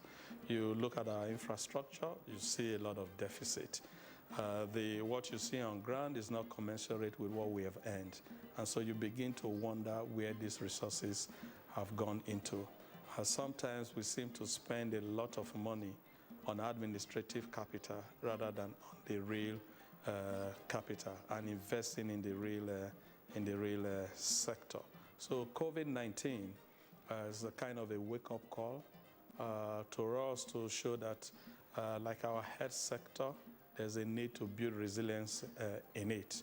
Yes, when you look at the Constitution of the Federal Republic of Nigeria, 1999 as amended, you find that some responsibilities are for the subnationals, like in primary health care, and then also basic education. But when you look at the facilities on ground for primary health care or basic education, you find that there's a whole lot of gap. And like they always say, it's better to prevent than to cure. Major commodity exporters like Nigeria were hard hit, despite the accolades and high expectations that accompanied the African Continental Free Trade Area Agreement, AfCFTA, which took off this year. The AfCFTA is seen as a game changer that is designed to revolutionize the face of continental trade, and the federal government is promoting self-sufficiency in goods and commodities with local production capacities, especially food. My ministry has been in the vanguard of trying to encourage and facilitate more companies coming into Nigeria. We are looking at encouraging more companies to expand their production facilities in Nigeria, such that once the agreement kicks off, Nigerian companies will benefit from we're looking at a total of 1.2 billion market for the whole of Africa. Out of that, the 0.2 is from Nigeria. So we'll be looking at benefiting from, apart from the Nigerian market, the other 1 billion African market. So, and we're talking to foreign industrialists, foreign companies, and encouraging them that, look, come to Nigeria, invest in Nigeria, so that you can take advantage of this market as well. So when you speak to local producers, all you hear every day is complaints, and we know why. We know why. We're in fertilizers, we understand fertilizers. We're now shown that we can actually do really good stuff in agriculture, and we plan to roll that out across the country. Part of what we want to do is to show how it can be done, encourage other people to come along with us, or encourage them that it can be done so that they can go by themselves. Does that make any sense? So everybody wants to partner with the NSIA, let's go together, especially foreign investors. Great. But we would like to get to the point where you don't need the NSIA handholding to actually get something done. You can do it by yourself. Whatever preparation custom has done now in terms of jump-starting the free trade agreement, we will not be able to implement it until we get that domestication of the system. So that is one aspect that is holding the progress in terms of, and also there are the technical aspects, which also that has not been smoothed. The rules of origin, for instance, that has not really been smoothed. Then there are categories of goods which are supposed to be communicated to all countries. There are ones that enjoy 90% duty-free. There are those that enjoy about 7% and then 3%. Those have not been communicated yet. We need that in custom to be effective, to effectively be able to do that. But suffice it to say that we, as far as we are concerned, in terms of putting our house together and getting ready to deploy and also implement the protocols of the trade, we are ready. We're ready.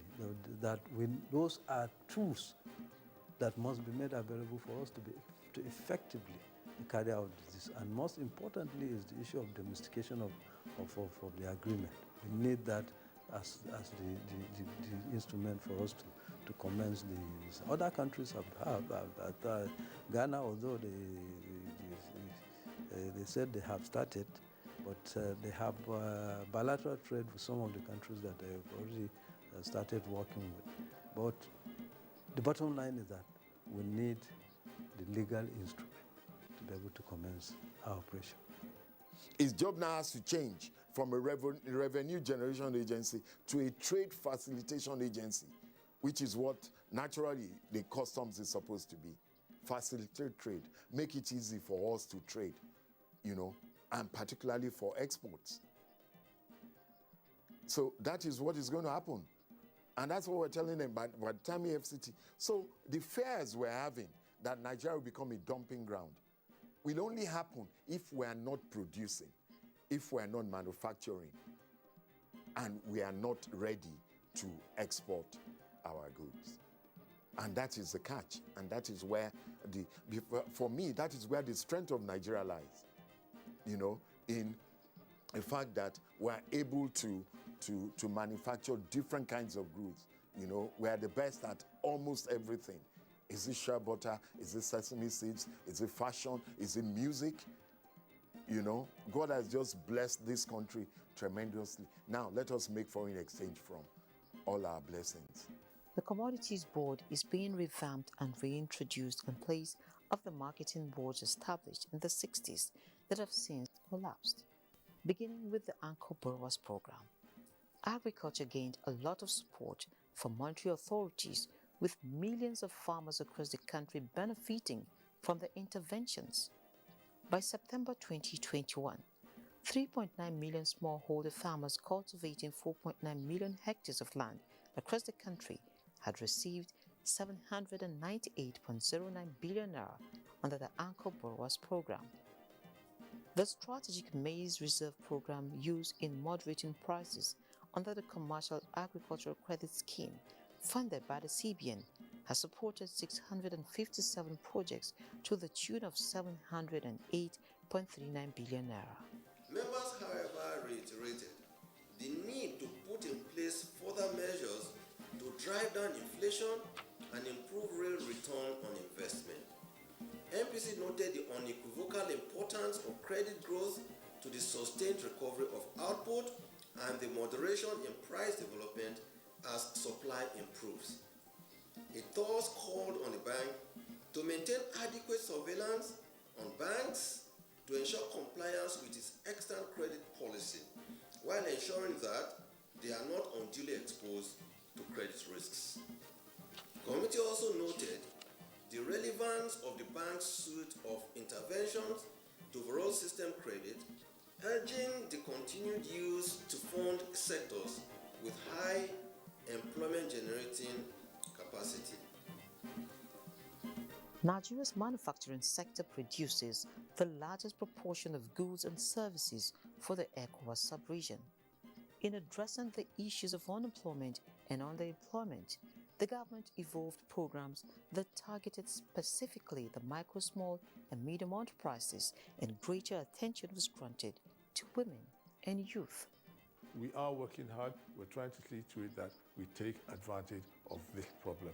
And I have no doubt in my mind that Nigeria is going to achieve its full potential. I have no doubt about that at all.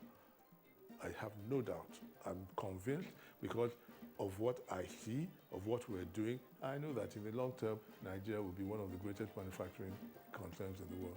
The Central Bank of Nigeria, in its continued support to the federal government, injected funds into the critical sectors to improve productivity that include the Agribusiness Small and Medium Enterprises Investment Scheme (AXMIS), Targeted Credit Facility (TCF), Real Sector Facility, Healthcare Sector Intervention Facility (HSIF), Non-Oil Export Stimulation Facility (NESF), National Mass Metering Program (NMMP), Gas-Based Infrastructure for the Auto Gas Conversion Program, while granting support to the creative industry.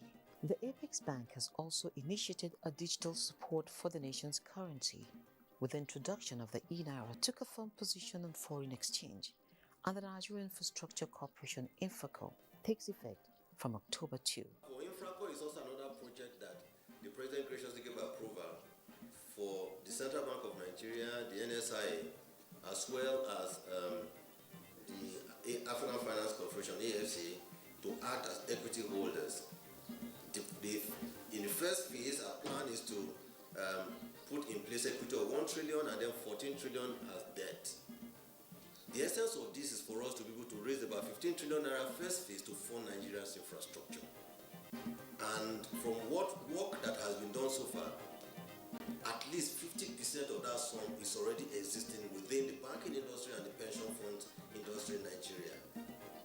All we're saying is that there is no need for us to encumber the balance sheet of the federal government that is already heavily encumbered. That with the instrumentality of the INFRACO, the infrastructure of this country can be developed again. Even 15 trillion, we dare say, is very small, but we want to start with this. The need to generate more funds has seen Nigeria borrowing more to meet rising demands for the implementation of the budget and medium-term expenditure framework. We have consistently said that we don't have a debt problem. The second quarter 2021 debt report is that Nigeria's debt level at 21.7% is still one of the lowest when you compare us to countries our size. There are some that have debt levels that are over 100%. South Africa is about 70%, Ghana is over 50%. So we have a very low debt level. But we do have a revenue problem. And we took a number of measures to address those revenue problems. We put in place the Strategic Revenue Growth Initiative that has resulted in the rollout of 2 finance bills so far. These finance bills are designed to incrementally amend our various fiscal laws to be able to get the best in terms of revenue out of the fiscal space that we have. Is really debt service to revenue, and that is what we keep saying. And this is to say that some of the initiatives that the government is taking, particularly those by the Honorable Minister of Finance, Budget and National Planning under the Strategic Revenue Growth Initiative, is extremely important. So we're borrowing because we don't have enough revenues now, but we're investing hopefully to grow that revenue in future, because if people are employed, if companies come into Nigeria or companies expand and grow, would generate revenue from taxes, isn't it? Okay, so that revenue will grow. But in the meantime, of course, government is running with making sure that even those taxes that we ought to collect, the revenues we ought to collect, we get the revenues, that there are no leakages and people avoiding the payment of taxes. Okay, so debt service to revenue ratio is high, but we imagine that in the medium term, when revenues are boosted significantly, that's what it has to be, then debt service to revenue will come down and be comparable to some other countries. Growth projections have since changed as Nigeria's GDP improved with every quarter, adding 5.01% in the second quarter of 2021, while inflation declined steadily to log a fifth consecutive month in August. We reported a positive growth and an even stronger growth in the second quarter of 2021 at 5.01%. This is a growth rate that we have not attained in the past 10 years in the economy, and this is despite the challenges of the past 2 years. And the good story about that growth is that this growth is largely driven by the non-oil sector, which means the policies that Mr. President has been implementing even before the COVID are working. The stimulus plans and the reflation of the economy that we took, the measures that the monetary authorities took to create different intervention funds to enable small, medium, and large businesses access finance, it means they're working. And it can only grow better. We're projecting a very strong growth for the close of year 2021, even stronger than we initially projected. In our medium-term plan, we were projecting a growth rate of 3%. But from the performance that we've seen in the second quarter, and also from the indications that we're seeing already in the third quarter, that the 3% that we initially projected at close of last year will be outperformed. Policies targeted at boosting jobs and the quality of life of citizens have been churned out by the administration of President Muhammadu Buhari to mitigate the effects of harsh economic realities and improve income. Revenues that we reported last year, 2020, was a 70% performance. We've never attained that. As of half year 2021, company income tax is 20% over target. VAT is 38% over target. Customs revenue is just on target. So I'm talking about prorated, not the whole year budget, but the 7 months that the 6 months that we've made the report on. Independent revenue also is at target. It used to be like always sub 50. We started at 25%, it grew now to 50, and now it's at almost 100%. So it's working, but we still have a revenue problem because our expenditures have grown at rates that are much faster than the rate of the revenue growth. So we also are working to see how we can scale down on expenditure, or at the minimum cap it to stop the growth. And one major source for us is expenditure on tax. That is the quantum of duties and waivers and tax expenditure that we incur. It's quite large and it's eating up into the revenue. In addition to the automation that we've done, first of all, the TSA that has been put in place that has helped us in our liquidity management processes and given us visibility, the government integrated financial management system that now has all government agencies carrying out their financial functions on that system, still giving us visibility. Our budgets are now prepared on the GIFMIS system, and we have quarterly budget performance reports that are prepared and posted on the website of the Budget Office of the Federation to meet with the visibility and transparency requirement that the President has committed to. We also have a transparency portal in the Office of the Accountant General, still again to enable citizens to interrogate what we're doing in terms of public financial management. We've also looked at the various diversities that we have in the country, and to ensure, just like we have with the SDP goals, that no one is left behind. We have had these various groups included. Again, this is just to ensure that there is ownership, because if you are part of a plan, you understand the plan, and then it becomes a lot much easier to implement that plan because there is ownership by all. For the fiscal and monetary policies to yield the desired results, Nigeria is better together as the giant of Africa.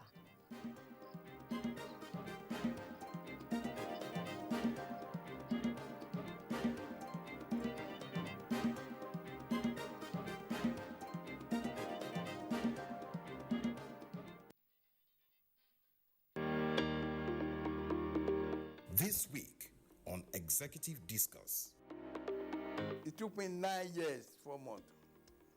But they put the place before I can get the license.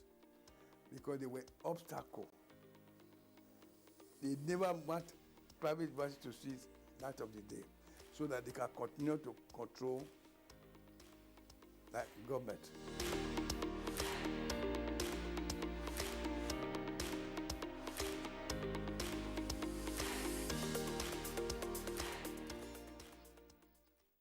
I never get this kind of thing, or I hear it.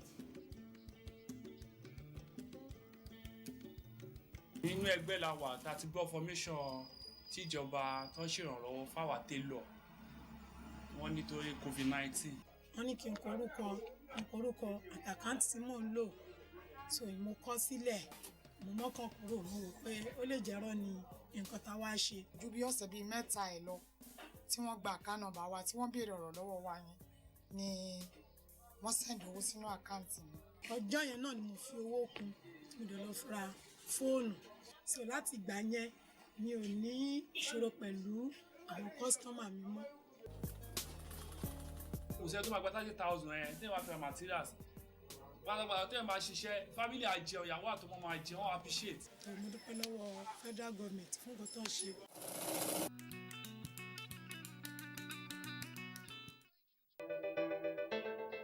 Understanding the universal language and timeless qualities that every great art piece exudes is a quest for many.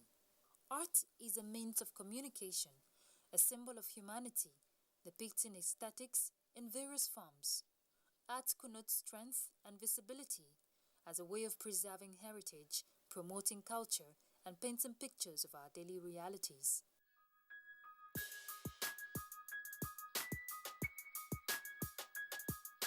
This young artist examines tales of the eyes, mind, and body through his works. My work is more of the real life and of ordinary Nigerians, the women, the children. It's not a painful art, it's just their joys, their moments of doubt, their moments of sorrows too. I draw with raw charcoal on cloth. I just burn them and just make the charcoal. A combination of brevity with comprehensive suggestiveness that appeals to one's sensibility. One cannot ignore the depth each art piece possesses. But how well do people appreciate and understand these artworks? You can see they are about to cross the road. So I saw the painting that you look before you leap. The child at the mother's back is relaxed. That means she trusted the mother so much that she is capable of protecting her from any danger. When I look at that painting or this one, it tells me something, and I'm able to understand the strength of a woman. And looking at this painting, I could easily relate with the average Nsukka woman. I'm from Nsukka. That's the strength of the Nsukka woman. I like the media charcoal work. I've used it before, and I like the way he's using it in his pictures to create definition, to show light and shadow. Yeah. So particularly, I like this artwork because of the theme, showing independence, and because I like being an independent woman, and I believe every woman should be independent and they can be able to do anything that they desire to do. One or two things that I'll pick here is that it teaches us about what are we proposing in the narrative structures. Look at the woman in the deer is showing that, okay, you can better yourself where you are, not necessarily when you move to cities. So people in the rural area, Day two, if you are content with what you have. Every art piece speaks to the soul, with its peculiar references to details, although we may sometimes get lost while trying to understand its central message, and this can only be related by the artist. This is one of my favorite pieces. The piece is actually recent. I title the work The Gaze. For some reason, something captures their attentions, and whatever they are looking at, it's not making them sad, it's not making them happy. Children actually look up to their parents to see whatever they are doing. And there's this saying that history repeats itself. And so I try to use this piece to show a girl, to show the world whom she is in the light of day. And I used it to apply to relationships between people, to apply to marriages. I see openness and transparency as one of the strong keys to a successful, cordial relationship. Every artist has a unique approach and diversity to its interpretation. However, despite its broad approach to our daily realities, art appreciation and collection still poses a major challenge in this part of the world. Promoting art in primary schools especially. We try to encourage children from the beginning, the primary schools, the importance of arts. They will understand that it's also a profession that somebody can easily really enjoy and, express themselves through. I think art gives a lot of story about a country or people or a nation, and we should always preserve artwork, because it will be used in future generations to tell a story of the past. We don't really blame those that don't appreciate art. You have to have conquered, food as a problem to be able to appreciate things like luxurious things. Most of us, we live a life of survival. It starts from building ourselves as a nation first before we can actually appreciate art. Art is no doubt a benchmark for nation building, a great assurance to sustainable growth, especially with the strings of creative expressions all around the country. If only we can look within and let every art piece we set our eyes on speak to our minds and body, then art's appreciation will become more valuable.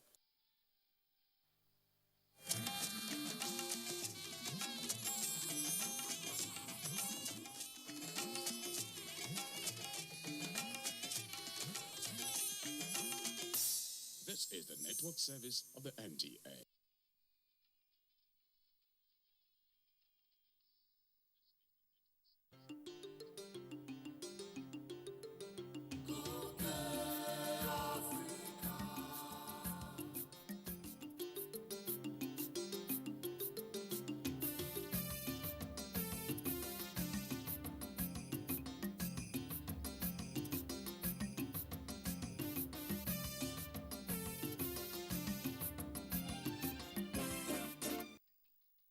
Nupe Kingdom holds one of Nigeria's most fascinating ancient cultures. This great kingdom is famed across Nigeria.